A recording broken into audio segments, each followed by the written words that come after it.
నమస్తే welcome to Zee News afternoon bulletin నేను Manisri bulletin ముందుగా హెడ్లైన్స్ చూద్దాం మూడో జాబితా విడుదల చేసిన వైఎస్ఆర్సీపీ 6 ఎంపీ సమన్వయకర్తల జాబితాతో పాటు 15 మంది అసెంబ్లీ నియోజకవర్గ సమన్వయకర్తల జాబితా విడుదల వైఎస్ఆర్సీపీ తరపున విజయవాడ ఎంపీగా కేశినేని పోటీ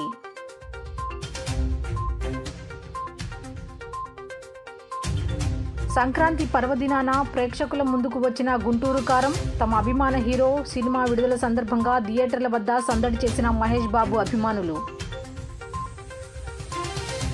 విజయవాడ రవాణా సేవల్లోకి ప్రవేశించిన ర్యాపిడో నగర వాసులకు యాప్ ఆధారిత సేవలతో పాటు ట్రాన్స్పోర్ట్ మార్కెట్ విస్తరింపచేయడమే లక్ష్యమని ర్యాపిడో నిర్వాహకులు వెల్లడి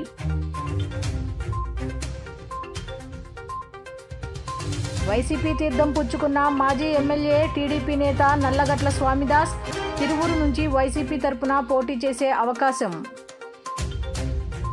వచ్చే ఆంధ్రప్రదేశ్ అసెంబ్లీ ఎన్నికలు సార్వత్రిక ఎన్నికలకు సంబంధించి వైసీపీ అభ్యర్థుల మూడో జాబితా విడుదలైంది 21 మందితో కూడిన వైసీపీ అభ్యర్థుల జాబితాను తాడేపల్లిలో మంత్రి బొత్స సత్యనారాయణ వైసీపీ ప్రధాన కార్యదర్శి సజ్జల రామకృష్ణారెడ్డి విడుదల చేశారు. గెలిచే అవకాశం ఉన్న అభ్యర్థులనే బరిలోకి దించుతూ గ్రాఫ్ సరిగా లేని సిట్టింగ్లను పక్కన పెడుతున్నారు CM Jagan.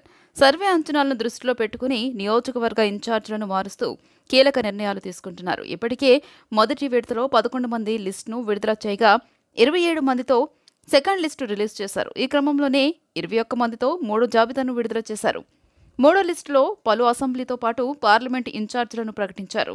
Srikakulam MP Perada Tilak, Visakhapatnam MP Botsa Jhansi, Eluru MP Karumuri Sunil Kumar, Vijayawada MP Kesineni Nani, Kurnool MP Gummanur Jayaram, Tirupati MP Koneti Adimulam, Ichchapuram Piriya Vijaya, Tekkali Duvvada Srinivas, Chintalapudi SC Kambham Vijayaraju, Rayadurgam Mettu Govindareddy, Darsi Buchepalli Sivaprasad Reddy, Puthalapattu SC Muthirevula Sunil Kumar, Chittoor Vijayanandareddy, Madanapalle Nissar Ahmed, Rajampet Akepati Amarnath Reddy, Alur Busine Virupakshi, Kodumur SC doctor Satish, Gudur SC Merika Murali, Satyavedu SC మధ్యల గురుమూర్తి, పెనమలూరు జోగి రమేష్, పెడన ఉప్పాలరాము. అయితే శ్రీకాకుళం జడ్పీ చైర్మన్గా ఉప్పాడ నారాయణమ్మను నియమిస్తూ సీఎం జగన్ ఆదేశాలు ఇచ్చారు. ప్రస్తుతం ఆమె ఇచ్చాపురం జడ్పీటీసీగా ఉన్నారు. తిరువూరు మాజీ ఎమ్మెల్యే నల్లకుంట్ల స్వామిదాస్ వైసీపీ తీర్థం పుచ్చుకున్నారు. నిన్న సీఎం జగన్మోహన్ రెడ్డి సమక్షంలో ఆయన పార్టీలో చేరారు. పార్టీ కండువా కప్పిన జగన్ వారిని సాధారణంగా పార్టీలోకి ఆహ్వానించారు. ఎన్టీఆర్ జిల్లా తిరువూరు నియోజకవర్గం టీడీపీ మాజీ ఎమ్మెల్యే నల్లగట్ల స్వామిదాస్ నేడు వైసీపీలో చేరారు. తాడేపల్లి క్యాంపు కార్యాలయంలో సీఎం జగన్ సమక్షంలో స్వామిదాస్ వైసీపీ తీర్థం పుచ్చుకున్నారు. ఆయనకు సీఎం జగన్ వైసీపీ కండువా కప్పి పార్టీలోకి సాధారణంగా స్వాగతం పలికారు.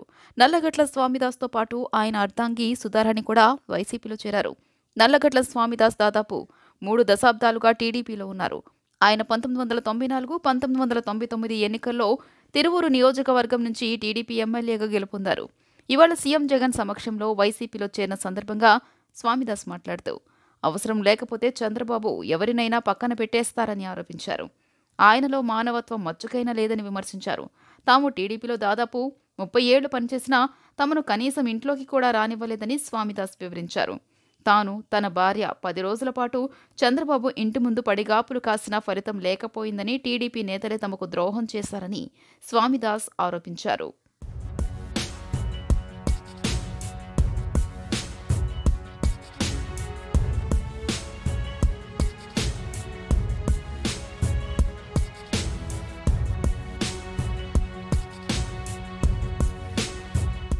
త్వరలో జరగనున్న సార్వత్రిక ఎన్నికల నిర్వహణ కోసం సీఎస్ జవహర్ రెడ్డి అధికారులతో సమీక్షా సమావేశం నిర్వహించారు. ఈ కార్యక్రమంలో ఆయా జిల్లా కలెక్టర్లు, ఎస్పీలతో వీడియో కాన్ఫరెన్స్ ద్వారా సమావేశమయ్యారు.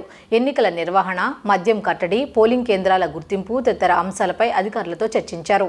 త్వరలో జరగనున్న సార్వత్రిక ఎన్నికల నిర్వహణ కోసం ప్రభుత్వ ప్రధాన కార్యదర్శి KS Jawahar Reddy video conference ద్వారా అధికారులతో సమావేశమయ్యారు.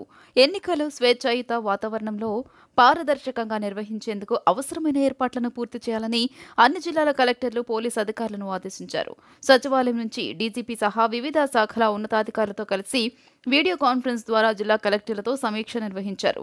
పోలింగ్ స్టేషన్లు కనీస మౌలిక వసతుల్ని ఈ నెల 25 నాటికి పూర్తి చేయాలని ఆదేశించారు. పాఠశాల విద్య, ఉన్నత విద్య, పురపాలక శాఖకు చెందిన పాఠశాలతో పాటు గిరిజన సంక్షేమ, సాంఘిక సంక్షేమ శాఖ వసతి గృహాలు, పంచాయతీ భవనాలు, అంగన్వాడీ కేంద్రాల్లో ఈ పోలింగ్ స్టేషన్లు పెద్ద మొత్తంలో ఏర్పాటు చేస్తున్న నేపథ్యంలో ఆయా శాఖల అధికారులు ఈ కేంద్రాల ఏర్పాటుపై ప్రత్యేక దృష్టి సారించాలని ఆదేశించారు. అన్ని పోలింగ్ కేంద్రాల వద్ద ర్యాంపుల నిర్మాణం తప్పనిసరిగా చేపట్టాలని సూచించారు. విద్యుత్ సౌకర్యంతో పాటు లైట్లు, ఫ్యాన్లు, ఫర్నిచర్, త్రాగునీరు, టాయిలెట్స్ తప్పనిసరిగా ఉండేలా ముందస్తు ఏర్పాట్లు చేయాలని ఆదేశించారు. మరోవైపు అక్రమ మద్య రవాణాను అరికట్టడంతో పాటు పోలీస్ బందోబస్తు ఏర్పాట్లు, చెక్ పోస్టులు, పెండింగ్ కేసుల సత్వర పరిష్కారం, విచారణలోని కేసులపై ఛార్జిషీట్లు దాఖలు తదితర అంశాలను పోలీస్ అధికారులతో సమీక్షించారు. ముఖ్యమైన ప్రాంతాల్లో పోలీస్ చెక్ పోస్టులను ఏర్పాటు చేయాలని, ప్రత్యేకించి సరిహద్దు రాష్ట్రాల వద్ద పటిష్టమైన చెక్ పోస్టుల ఏర్పాటుతో పాటు పోలీసు బలగాలను పెద్ద ఎత్తున నియమించాలని సూచించారు. సీఎం జగన్ తనపై ఉన్న కేసులకు సహకరించి తన నిర్దోషిత్వాన్ని నిరూపించుకోవాలని మాజీ మంత్రి ఆలపాటి రాజా సవాల్ విసిరారు. న్యాయశాస్త్రంలోని లొసుగులను అడ్డం పెట్టుకుని చంద్రబాబుపై కేసులు పెట్టారని ధ్వజమెత్తారు. ప్రతిపక్ష నేతపై అక్రమ కేసులు బనాయించి నిర్బంధం చేయడం దారుణమని వ్యాఖ్యానించారు. అధికారం ఉందని వైసీపీ ప్రభుత్వం నిధులు దుర్వినియోగం చేస్తుంటే ప్రజలు చూస్తూ ఊరుకోరని మాజీ మంత్రి ఆలపాటి రాజా పేర్కొన్నారు. అధికారం అడ్డుగా పెట్టుకుని ఉద్యోగులను, ప్రతిపక్ష నేతలను ఏ విధంగా ఇబ్బందులు పెడుతున్నారో ప్రజలందరూ గమనిస్తున్నారని ఉద్ఘాటించారు. ఎక్కడ సహజ వనరులు ఉంటే అక్కడ వైసీపీ నేతలు ఉంటారని ఆలపాటి రాజా వ్యాఖ్యానించారు. అధికార పార్టీలో 150 మంది ఎమ్మెల్యేలు ఉన్నారే కానీ ఏం సాధించారని ఆలపాటి ప్రశ్నించారు. రాష్ట్రాన్ని అతలాకుతలం చేసి రావణ కాష్టగా మార్చారని పేర్కొన్నారు. వైసీపీ విధానాలను అత్యున్నత న్యాయస్థానం ఎన్నిసార్లు తప్పుపడిందని ప్రశ్నించారు. చంద్రబాబు తప్పు చేశాడని నిరూపించడం మాజీ ముఖ్యమంత్రి వైఎస్ రాజశేఖర రెడ్డి వల్లే కాలేదని, 16 నెలలు జైల్లో ఉన్న సీఎం జగన్ వల్ల ఏమవుతోందని ఎద్దేవా చేశారు. సీఎం జగన్పై కేసులున్నా కోర్టుకు వెళ్లకుండా కాలయాపన చేస్తున్నారని ఆగ్రహం వ్యక్తం చేశారు. ముందు తనపైన ఉన్న కేసులో నిర్దోషిత్వాన్ని నిరూపించుకోవాలని వ్యాఖ్యానించారు. అక్రమంగా కేసులు బనాయిస్తే దొర దొంగవుడు, దొంగ దొర కాలేడని పేర్కొన్నారు.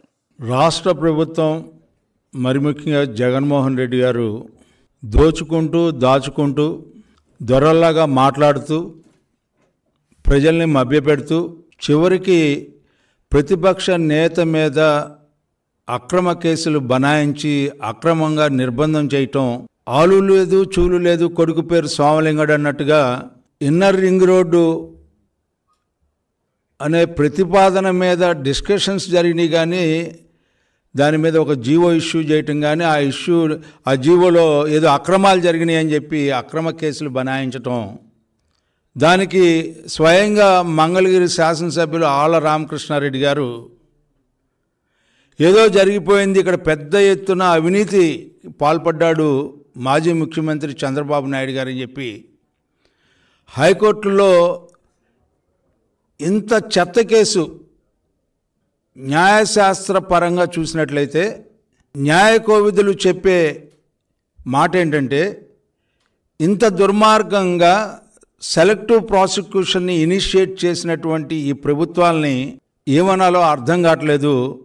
ఈ రోజున అంబేద్కర్ గారు రాసినటువంటి రాజ్యాంగానికే విఘాతం కలిగించేలాగా, రాజ్యాంగం లోపున న్యాయశాస్త్రాలని భిన్నంగా ఈ రోజున వ్యవహరిస్తూ అక్రమ కేసులు బనాయించడం అనేది ఎంత దుర్మార్గం అంటే, ఈ రోజున ఇన్నర్ రింగ్ రోడ్ కేసులో ఎలాంటి ఆధారం చూపించలేదు అని చెప్పే భావనకి న్యాయస్థానాలు వచ్చినాయి అంటే మీరు అసలు ఏమి ఆలోచించి ఇలాంటి కేసులు పెడతా ఉన్నారు?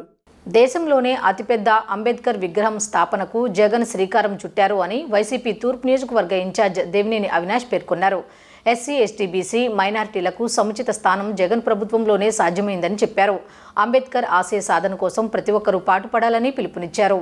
తూర్పు నియోజకవర్గ వైసీపీ కార్యాలయం 19న జరగనున్న బీఆర్ అంబేద్కర్ విగ్రహ ఆవిష్కరణ కార్యక్రమానికి సంబంధించి నియోజకవర్గ స్థాయిలో అవినాష్ సమీక్షా సమావేశం నిర్వహించారు. అనంతరం ఆయన మాట్లాడుతూ పీడబ్ల్యూడీ గ్రౌండ్ని సింగపూర్ టౌన్షిప్ పేరుతో దోపిడీకి తెరలేపిన టీడీపీ ప్రభుత్వం అని విమర్శించారు. దేశంలోని అతిపెద్ద అంబేద్కర్ విగ్రహం స్థాపనకు జగన్ శ్రీకారం చుట్టారని కొనియాడారు. అంబేద్కర్ ఆశయ సాధనకు కృషి చేస్తూ సీఎం జగన్ ప్రజలకు సంక్షేమ పథకాలు అందిస్తున్నారని తెలిపారు. 19న జరగబోయే విగ్రహ ఆవిష్కరణ కార్యక్రమానికి ప్రతి ఒక్కరూ పాల్గొని జయప్రదం చేయాలని కోరారు. వైఎస్ఆర్ కాంగ్రెస్ పార్టీ విజయవాడ తూర్పు నియోజకవర్గ ముఖ్య నాయకుల ఒక సమావేశం ఏర్పాటు చేసుకుని రేపు 19వ తారీఖున ముఖ్యమంత్రి జగన్మోహన్ రెడ్డి గారు ఒక చేతుల మీదుగా దాదాపుగా 125 అడుగుల డాక్టర్ బిఆర్ అంబేద్కర్ గారు ఒక విగ్రహావిష్కరణకు సంబంధించి ఆ ఒక మీటింగ్ సంబంధించి దాన్ని విజయవంతం చేసే విధంగా ఈరోజు వైఎస్ఆర్ కాంగ్రెస్ పార్టీ నాయకులు అదేవిధంగా కార్యకర్తల సమావేశం ఏర్పాటు చేసుకోవటం గారు జరిగింది. ఈరోజు దేశంలోనే ఎత్తైన డాక్టర్ బిఆర్ అంబేద్కర్ గారు ఒక విగ్రహం. ఈరోజు సోషల్ జస్టిస్కి ఒక నిదర్శనంగా ముఖ్యమంత్రి జగన్మోహన్ రెడ్డి గారు ఒక నాయకత్వంలో గతంలో తెలుగుదేశం పార్టీ హయాంలో ఏదైతే పీడబ్ల్యూడీ గ్రౌండ్స్ ఉందో సింగపూర్ టౌన్షిప్ వాళ్ళకి డెవలప్మెంట్కి ఇద్దాం అనుకుంటే ఈరోజు ముఖ్యమంత్రి జగన్మోహన్ రెడ్డి గారు ఒక నాయకత్వంలో ఎవరికి రాని ఆలోచన ఒక మంచి దాన్ని ఈరోజు టూరిజంగా డెవలప్ చేసే విధంగా డాక్టర్ బిఆర్ అంబేద్కర్ గారు ఒక విగ్రహావిష్కరణకి ఈరోజు జగన్మోహన్ రెడ్డి గారు ఒక ఆమోదం తెలిపి దాన్ని ఈరోజు నిర్మిస్తాం. ఎందుకంటే విజయవాడ ప్రజానీకానికి ఒక మంచి ప్రదేశం, సెలవుల్లో కానివ్వండి లేకపోతే పిల్లలందరూ ఆడుకోవటం కానివ్వండి, ఒక మినీ థియేటర్తో మ్యూజియంతో ఫుడ్ కోర్ట్తో అనేక పిల్లలకి కావాల్సిన ఆటలతో ఈరోజు ఒక మంచి అంబేద్కర్ గారు ఒక పార్క్ ఈరోజు జగన్మోహన్ రెడ్డి గారు ఒక నాయకత్వంలో ఇచ్చేస్తాం జరుగుతుంది. పిల్లలలో మా యొక్క తూర్పు నియోజకవర్గ ఇన్ఛార్జ్ శ్రీ దేవినేని అవినాష్ గారి యొక్క నాయకత్వంలో ఏదైతే ఈ నెల 19వ తారీఖున డాక్టర్ బిఆర్ అంబేద్కర్ గారి విగ్రహ ఆవిష్కరణ జరుగుతుంది. మా గవర్నర్లు మా సీఎం గారు వైఎస్ జగన్మోహన్ రెడ్డి గారి చేతుల మీదుగా మరి ఆ యొక్క 19వ తారీఖున ఏదైతే ఓపెనింగ్ ఉందో దాని గురించి ఈరోజు తూర్పు నియోజకవర్గ ఇన్ఛార్జ్ శ్రీ అవినాష్ గారు మా యొక్క తూర్పు నియోజకవర్గంలో ఏ విధంగా మనందరం కూడా ఆయనకి మద్దతు తెలుస్తూ ఈరోజు ఒక అవేర్నెస్ ప్రోగ్రాం ద్వారా మనందరం కూడా అంబేద్కర్ గారు ఈరోజు చాలామంది అనుకుంటారు అంబేద్కర్ గారి స్టాట్యూ 127 అడుగుల దేశంలో అత్యంత పెద్దదిగా ఈరోజు నిర్మిస్తాం జరిగింది. అది కూడా నడిబొద్దున పీడబ్ల్యూ గ్రౌండ్స్లో నిర్మిస్తాం అనేది నిజంగా విజయవాడ నగరంలో ఇప్పటి వరకు బైక్, ఆటో సర్వీసులను అందిస్తున్న ర్యాపిడో ఇప్పుడు క్యాబ్ సేవలను అందుబాటులోకి తీసుకువచ్చింది.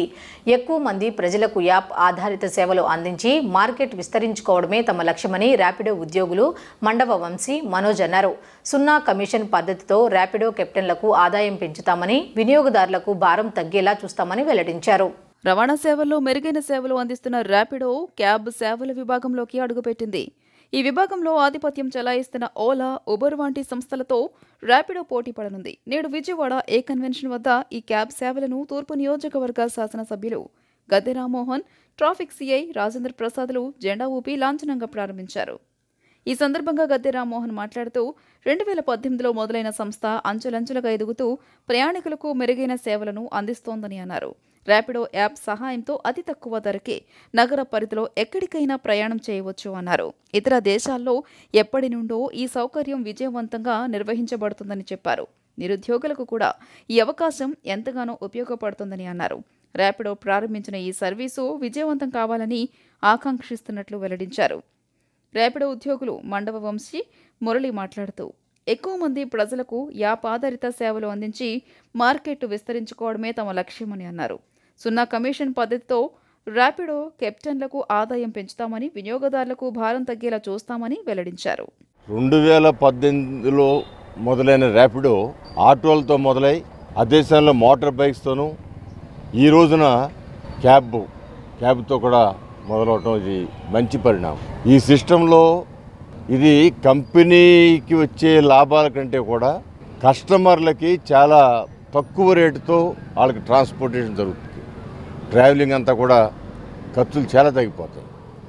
నేను అనుకోవడం ఒక్కొక్క స్టేజ్లో అది ఆల్మోస్ట్ ఆటోలకి బస్సులకి ఏమాత్రం వాటికంటే కూడా రీజనబుల్ రేట్స్తో ఈ క్యాబ్స్ అనేవి మూవ్మెంట్ అవుతాయి. ఎందుకంటే ఇతర దేశాల్లో బాగా అభివృద్ధి చెందిన దేశాల్లో 20 సంవత్సరాల నాడే ఈ సిస్టమ్ వచ్చింది. నేను కూడా నాకు తెలిసి 1999 ఆ ప్రాంతంలో సింగపూరు ఆ దేశాలకు వెళ్ళినప్పుడు అప్పటికే ఇది చాలా విస్తృతమైన ప్రచారం ఉంది. ఏదేమైనా కూడా ఈ ర్యాపిడో మరి ఆటోలో అయితే సక్సెస్ఫుల్ ప్రోగ్రామ్గా ఇది ఉంది. అదేవిధంగా బైక్స్ అయితే హైదరాబాద్ నగరంలో సుమారు రోజుకు 1,00,000 మంది బైక్స్ని బుక్ చేసిన సందర్భంగా ఉంది. ఈ ర్యాపిడో కార్లు కూడా ఖచ్చితంగా ఇది సక్సెస్ అవుద్ది. ప్రజలందరూ కూడా మేలైన సౌకర్యం కలిగినట్టు అవుద్ది. అందువలన ఈ సక్సెస్ కావాలని ఇది అనేక మంది ఉపాధి కూడా కల్పిస్తుంది. నిరుద్యోగం, అన్ఎంప్లాయ్మెంట్ కూడా కొంత పరిష్కారం చూపిస్తుంది. నాకు తెలిసి కొన్ని దేశాల్లో అయితే రిటైర్డ్ ఐఏఎస్ ఆఫీసర్లు కూడా ఇలాంటి సిస్టమ్ పెట్టుకుని ఒక కారు పెట్టుకుని వాళ్ళు ఒక సింగపూర్లో అయితే ఒక ఆయన అయితే రిటైర్డ్ అడ్మినిస్ట్రేటివ్ ఆఫీసర్ అన్నాడు ఆయన. అది చాలా ఆశ్చర్యం వేసింది. సో ఈ సిస్టాన్ని నేను మనస్ఫూర్తిగా స్వాగతిస్తూ ఇది బాగా సక్సెస్ కావాలని ర్యాపిడో ఒక మంచి రికగ్నైజ్డ్ సంస్థ ఇంకా బాగా అభివృద్ధి చెందాలని మనస్ఫూర్తిగా. ఈ ర్యాపిడో అనేది మనం 2018లో బైక్ ట్యాక్సీ అనేది లాంచ్ చేశాము. తర్వాత అదేవిధంగా 2020లో ఆటోని లాంచ్ చేయడం జరిగింది. సో దానివల్ల చాలామందికి అన్ఎంప్లాయ్మెంట్ పీపుల్కి ఉపాధి కలిగించడం జరుగుతూ ఉంది. ఈరోజు ర్యాపిడో క్యాబ్స్ కూడా లాంచ్ చేయడం జరిగింది శ్రీ గద్దె రామ్మోహన్ రావు గారి చేతుల మీదుగా. సో దీనివల్ల ఏంటంటే మనం ఈ కాన్సెప్ట్ ఏంటంటే లో price to customer and zero commission to the captain అనే కాన్సెప్ట్తో మనం ర్యాపిడో క్యాబ్స్ని లాంచ్ చేయడం జరిగింది. సో ఈ ర్యాపిడో క్యాబ్స్ వల్ల కూడా కస్టమర్కి చాలా తక్కువ ప్రైస్లో అందించడం జరుగుతుంది. అదేవిధంగా క్యాప్టెన్స్ దగ్గర నుంచి జీరో కమిషన్, వాళ్ళకి ఏం కమిషన్ లేకుండా వాళ్ళకి ఫుల్ అమౌంట్ అనేది పాస్ చేయడం జరుగుతుంది అనమాట. సో దీనివల్ల మరింత ఉపాధి పెరుగుతుంది. అదేవిధంగా కస్టమర్లకి చాలా ఈజీగా రైడ్స్ అనేది ఇవ్వడం జరుగుతుందండి. విజయవాడలో మనకు వచ్చేసి ఆల్మోస్ట్ బైక్ వచ్చేసి ఒక 20,000 మెంబర్స్ బుక్ చేసుకుంటూ ఉంటారు. ఆటో వచ్చేసి ఒక 8,000 మంది బుక్ చేసుకుంటూ ఉంటారు. సో అదేవిధంగా ఇది స్టార్ట్ అయింది కాబట్టి దీంట్లో కూడా మేము ముందంజలో ఉంటామనేసి అనుకుంటా ఉన్నాం. ఎందుకంటే ఇప్పుడు దాకా ర్యాపిడో సంస్థ అనేది విజయవాడ కానీ వైజాగ్ నగరాల్లో కానీ నెంబర్ 1 పొజిషన్లో ఉంది. సో అన్ని సెగ్మెంట్స్లోనూ మనది నెంబర్ 1 పొజిషన్. 2018లో మనకి ర్యాపిడో బైక్ ట్యాక్సీ అనేది లాంచ్ చేయడం జరిగింది. అది నెంబర్ 1 పొజిషన్లో ఇప్పుడు ఉంది. సో అలానే 2020లో ఆటో అనేది లాంచ్ చేయడం జరిగింది. అది కూడా మనం విజయవంతంగా నడుస్తుంది. సో దీనివల్ల చాలామంది ఉపాధి అనేది మేము కల్పిస్తున్నాము. అలానే ఇప్పుడు ర్యాపిడో క్యాబ్ అనేది లాంచ్ చేయడం జరిగింది. గౌరవనీయులైన గద్దె రామ్మోహన్ గారిచే లాంచ్ చేయడం జరిగింది.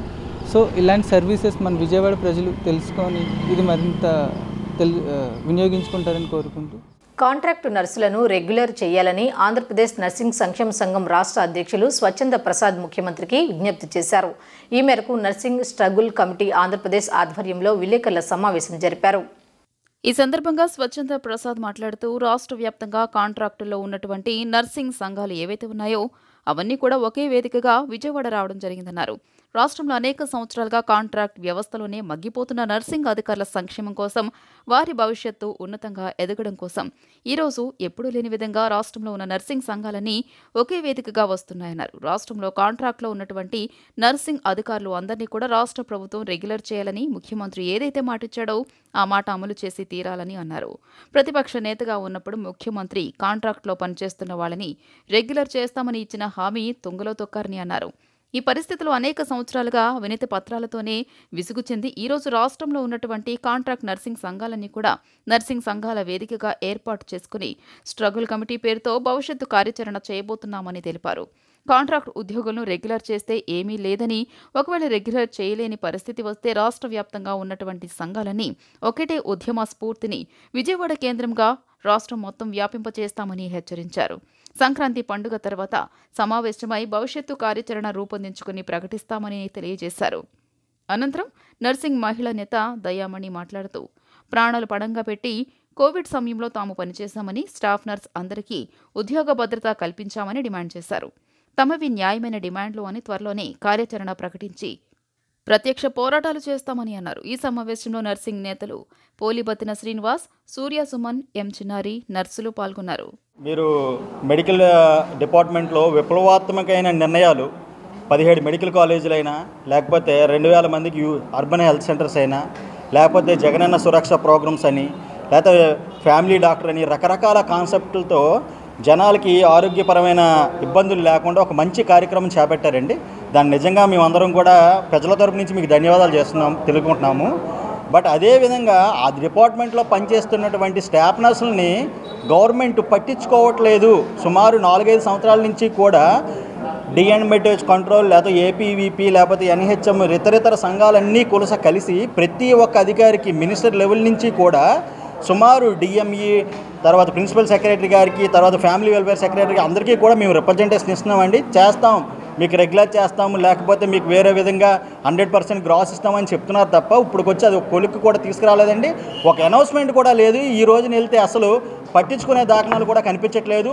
వేలాది మంది స్టాఫ్ నర్సులు ప్రతిరోజు 24 గంటలు డ్యూటీ చేసి, నైట్ డ్యూటీలు చేసి, ప్రతిరోజు HIV, HBS రకరకాల జబ్బులు ఉన్న పేషెంట్లకు కూడా వాళ్ళు సర్వీస్ చేసి వాళ్ళ ప్రాణాలను పణంగా పెట్టి పోరాడుతూ ఉంటే గవర్నమెంట్ అట్లీస్ట్ మమ్మల్ని కనికారం కూడా చూపించకుండా ఈరోజు ఈ విధంగా చేయడం నిజంగా అన్యాయకరం. మేము ముఖ్యంగా మా జగనన్న గారికి చెప్పేది ఏంటంటే, ఆయన వచ్చిన వెంటనే కాంటాక్ట్లో ఉన్న వాళ్ళందరినీ రెగ్యులర్ చేస్తానని చెప్పారు. ఆ మాట తప్పడమే కాకుండా కొత్త ఉద్యోగాలు తీసినప్పుడు కూడా మళ్ళీ కాంట్రాక్ట్ ఉద్యోగాలు తీశారు. పైన డాక్టర్ రెగ్యులర్ ఉంటారు, కింద కాంట్రాక్ట్ బేసిక్ స్టాఫ్ నర్స్ ఉంటారు. మేమంటే ఎందుకు అంత చులకన భావం? మేము ఉద్యోగం మనసుతో చేసే ఉద్యోగం మాది. ఒక పేషెంట్కి కాల్ లేకపోతే ఆ పేషెంట్ కాల్ మేము అవుతాం. ఓ పేషెంట్కి చేయి లేకపోతే పేషెంట్ చేయి మేమే తినిపిస్తాము. ఒక క్యాన్సర్ పేషెంట్కి ఎంతో మానసిక ధైర్యం కలగజేసే ఉద్యోగం మాది. మేము ఒక సైనికుల్లాగా పేషెంట్ పక్కకి వెళ్ళి HIV పేషెంట్కి లేకపోతే HBS పాజిటివ్ పేషెంట్లకి ఎలాంటి రోగులైనా మా చేతులతో ఎత్తుకొని మేము చేసే సేవ అలాంటిది. మమ్మల్ని అంత చులకన చేసి కొంతమంది అధికారులు కూడా మిమ్మల్ని స్టాఫ్ నర్స్ ఎందుకు చదవమన్నారని అడిగారు ఈ మధ్యన. మేమందరం స్టాఫ్ నర్స్ అందరం ఉద్యోగం మానేస్తే ఎవరు చేస్తారు సేవ? మేము జగనన్న గారిని మేము అడిగేది ఏంటంటే, ఇప్పటి వరకు ఎవరైతే కాంట్రాక్ట్ బేసిక్లో స్టాఫ్ నర్సులు ఉన్నారో వాళ్ళందరినీ రెగ్యులర్ చేయమని అడుగుతున్నాము. ప్రస్తుతం ఉన్న పరిస్థితుల్లో 2014 జూన్ 2 వాళ్ళకు ముందున్న వాళ్ళని మాత్రం రెగ్యులర్ చేస్తామని చెప్పేసి ఒక శరాఘాతంగా స్టాఫ్ నర్సుల మెడ మీద కత్తి పెట్టిన వాటంలో ఏ ఒక్కరు స్టాఫ్ నర్స్ కూడా రెగ్యులర్ కాకుండా రాష్ట్ర ప్రభుత్వం నిర్ణయం తీసుకుంది. ఈ పరిస్థితుల్లో మీ అందరికీ తెలుసు మిత్రులారా, మీడియా సహోదరులే దీనికి ప్రత్యక్ష సాక్ష్యం. కరోనా సమయాల్లో అనేక మంది మా కాంట్రాక్ట్ ఉద్యోగులు నిలువున చచ్చిపోయారు, కుటుంబాలకు దూరం అయ్యారు. ఈ రోజు కూడా ఒక్క కుటుంబానికి ₹1 మాకు అందినటువంటి పరిస్థితి లేదు. కాబట్టి ప్రధానంగా ఒకే ఒక్క డిమాండ్తో రాష్ట్ర వ్యాప్తంగా ఉన్నటువంటి నర్సింగ్ సంఘాలన్నీ కూడా ఒకే వేదిక మీదకి వచ్చి ఒకే డిమాండ్ చేస్తూ ఉన్నాం. రాష్ట్రంలో ఉన్న కాంట్రాక్ట్ ఉద్యోగులందరూ కూడా రెగ్యులర్ అవ్వడానికి కావాల్సినటువంటి నిర్ణయాన్ని వెంటనే తీసుకోవాలి రాష్ట్ర ముఖ్యమంత్రి గారు. రాష్ట్ర ముఖ్యమంత్రి గారు ఆ నిర్ణయం తీసుకొని నర్సులు చేసినటువంటి సేవలకి విలువ ఇవ్వకపోతే, నర్సులు చేసినటువంటి సేవలను గుర్తించకపోతే, గత ప్రభుత్వం ఏదైతే పొరపాటు చేసిందో అదే పొరపాటు ప్రస్తుత రాష్ట్ర ప్రభుత్వం చేస్తుంది. ఆ పొరపాటుకి తగిన మూల్యం చెల్లించుకోవడానికి కూడా ఈ రాష్ట్ర ప్రభుత్వం సిద్ధంగా ఉండాలి. మేము గౌరవ ముఖ్యమంత్రి గారిని చాలా అభిమానించాం. ఒకప్పుడు మా తలల మీద చేతులేసి నేనున్నానని చెప్పిన మాట ఇంకా నిజం చేసుకోకుండా ఆయన మమ్మల్ని మోసం చేస్తూనే ఉన్నాడు. బీసీ యువతకు ఉన్నత విద్యను దూరం చేసి విదేశీ విద్యా అవకాశాలు లేకుండా చేసిన దుర్మార్గుడు బీసీల ద్రోహి జగన్ రెడ్డి అని టీడీపీ రాష్ట్ర కార్యవర్గ కార్యదర్శి లుక్కా సాయిరాం ప్రసాద్ గౌడ్ అన్నారు. నిన్న మొగల్రాజపురంలోని టీడీపీ సీనియర్ నేత కాసినేని శివనాథ్ కార్యాలయంలో ఏర్పాటు చేసిన విలేకరుల సమావేశంలో ఆయన మాట్లాడారు. బీసీలకు రావాల్సిన అనేక సంక్షేమ పథకాలను రద్దు చేసి బీసీలను మోసం చేసిన ఘనత జగన్మోహన్ రెడ్డిదేనని విమర్శించారు. ఇప్పటికైనా బీసీలు మేల్కొని వచ్చే ఎన్నికలలో బీసీల దమ్ము ఏమిటో జగన్ రెడ్డికి చూపించాలని తెలిపారు. పలువురు బీసీ నేతలు ఈ కార్యక్రమంలో పాల్గొన్నారు. పేద వర్గాల అందరికీ కూడా ఎన్నో ఆశలు కల్పించి గద్దెనెక్కి ఒక్క సహాయం కానీ ఒక ఆర్థికంగా కానీ ఏ విధంగా కానీ ఉపయోగపడని ఈ జగన్మోహన్ రెడ్డి బీసీ నాయకులందరినీ కూడా ఎమ్మెల్యేలుగా ఉన్నా కానీ ఎంపీలుగా ప్రజల మద్దతుతో గెలిచిన ఎమ్మెల్యేలు ఎంపీలని కూడా ఆయన చులకన భావంతో చూడటం, అలాగే ఈ రాష్ట్రంలో 4 దుష్టశక్తులు పెద్దిరెడ్డి, సుబ్బారెడ్డి, సజ్జల రెడ్డి, అలాగే విజయసాయి రెడ్డి, ఈ దుష్టశక్తులు 4 కూడా ఈ రాష్ట్రం నలుదిక్కులా పెట్టి ఈ బీసీ ఎస్సీ మైనారిటీ ప్రజాప్రతినిధులు నోరు కట్టేసి దోచేయి దాచేయి అనే నినాదంతో ఈ ఆంధ్ర రాష్ట్రం మొత్తాన్ని కూడా వనరులన్నీ కూడా దోచేసిన పరిస్థితి రాష్ట్రం మొత్తం చూస్తూనే ఉంది. మరి ఈ వైసీపీ ప్రభుత్వంలో ఎమ్మెల్యేలుగా ఉన్న కొలుసు పార్థసారథిని కానీ, అలాగే కర్నూలు ఎంపీ డాక్టర్ సంజయ్ కానీ, వీళ్ళందరూ కూడా మంచి విద్యావంతులే. వాళ్ళందరినీ కూడా ఈ 5 సంవత్సరాలు ఎటువంటి పరిపాలన సాగనీయకుండా, వాళ్ళ ఏరియాల్లో కూడా ఎటువంటి అభివృద్ధి చేయనివ్వకుండా వాళ్ళ చేతులు కాళ్ళు కట్టేసి వాళ్ళందరినీ కూడా అటువంటి వారు అందరినీ కూడా అవమానపరిచిన పరిస్థితి. కానూరులో సువిశాల ప్రాంగణంలో గల షామ్రాక్ ఇంటర్నేషనల్ స్కూల్ మొదటి వార్షికోత్సవం ఉత్సాహభరితంగా సాగింది. విభిన్న సంస్కృతిని తెలిపే విధంగా స్కూల్ విద్యార్థులు ప్రదర్శించిన సాంస్కృతిక కార్యక్రమాలు అలరించాయి. వార్షికోత్సవ వేడుకల్లో survey and settlement commissioner Siddhartha Jain, NTR జిల్లా police commissioner Kanthi Rana Tata, DIG Vishal Gunni పాల్గొని విద్యార్థులకు దిశానిర్దేశం చేశారు. కానూరులో సువిశాల ప్రాంగణంలో కల షామ్రాక్ ఇంటర్నేషనల్ స్కూల్ మొదటి వార్షికోత్సవం ఉత్సాహభరితంగా సాగింది. వార్షికోత్సవ వేడుకల్లో survey and settlement commissioner Siddhartha Jain, NTR జిల్లా police commissioner Kanthi Rana Tata, DIG Vishal Gunni ముఖ్య అతిథులుగా పాల్గొని ప్రసంగించారు. ఈ సందర్భంగా విద్యార్థులు ప్రదర్శించిన సాంస్కృతిక కార్యక్రమాలు అలరించాయి. దేశంలోని విభిన్న సంస్కృతులను తెలియజెప్పే విద్యార్థులు ప్రదర్శించిన నృత్యాలు ఆలోచింపచేశాయి. అనంతరం స్కూల్ ప్రిన్సిపల్ డాక్టర్ భారతీధర్ మాట్లాడుతూ ఆంధ్రప్రదేశ్లోని అతిపెద్ద ఇంటర్నేషనల్ స్కూల్ తమదే అన్నారు. ఇంటిగ్రేటెడ్ లెర్నింగ్ తమ ప్రత్యేకత అని చెప్పారు. తొలి సంవత్సరంలోనే తమ స్కూల్ అద్భుత ఫలితాలు సాధించిందని అన్నారు. వరల్డ్ క్లాస్ ఎడ్యుకేషన్ను విద్యార్థులకు అందిస్తున్నామని చెప్పారు. Celebrate the first annual day event after 3 years of the start of our school. The event is aptly named as Radiance to exhibit the brilliance of our students in the areas other than the academics. In these 3 years, our students have achieved many laurels to the school. Our school is considered as the best school in the state of Andhra Pradesh. Thanks to all the parents and the residents of Vijayawada for supporting us in this journey. Thank you. అతడు కలేజా వంటి cult classic సినిమాల తర్వాత super star Mahesh Babu, దర్శకులు త్రివిక్రమ్ శ్రీనివాస్ కాంబినేషన్లో తెరకెక్కుతున్న hat trick movie Guntur కారం. Harika and Hasini creations పతాకంపై yes Radhakrishna ప్రతిష్టాత్మకంగా నిర్మించారు. శ్రీలీల, మీనాక్షి చౌదరి హీరోయిన్లుగా నటించారు. మహేష్, త్రివిక్రమ్ల కాంబోలో 3వ చిత్రం కావడంతో గుంటూరు కారంపై భారీ అంచనాలు ఏర్పడ్డాయి. ఫ్యాన్స్ అంచనాలకు తగ్గట్టే సినిమా ఓ రేంజ్లో ఉంటుందని నిర్మాత నాగవంశి చెప్పడంతో సాధారణ ప్రేక్షకుల్లో సైతం ఈ చిత్రంపై ఆసక్తి పెరిగింది. భారీ అంచనాల మధ్య నేడు ఈ చిత్రం ప్రేక్షకుల ముందుకు వచ్చింది. ఇప్పటికే ఓవర్సీస్తో పాటు పలుచోట్ల ఫస్ట్ డే ఫస్ట్ షో పడిపోయింది. సినిమా చూసిన ప్రేక్షకులు సోషల్ మీడియా వేదికగా తమ అభిప్రాయాన్ని తెలియజేస్తున్నారు.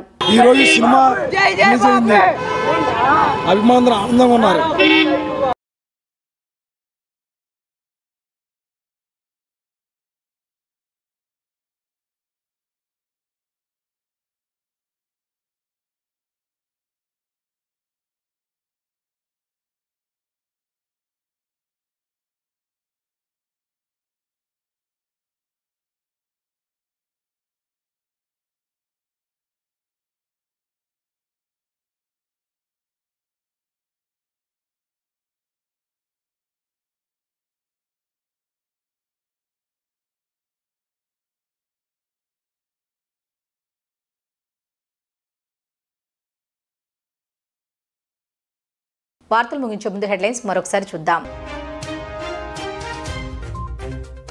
3వ జాబితా విడుదల చేసిన వైఎస్ఆర్సీపీ 6 ఎంపీ సమన్వయకర్తల జాబితాతో పాటు 15 మంది అసెంబ్లీ నియోజకవర్గ సమన్వయకర్తల జాబితా విడుదల. వైఎస్ఆర్సీపీ తరపున విజయవాడ ఎంపీగా కేశినేని పోటీ.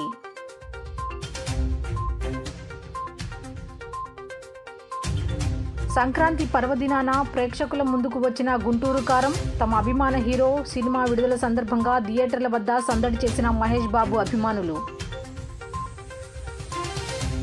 విజయవాడ రవాణా సేవల్లోకి ప్రవేశించిన ర్యాపిడో. నగర వాసులకు యాప్ ఆధారిత సేవలతో పాటు ట్రాన్స్పోర్ట్ మార్కెట్ విస్తరింపచేయడమే లక్ష్యమని ర్యాపిడో నిర్వాహకులు వెల్లడి.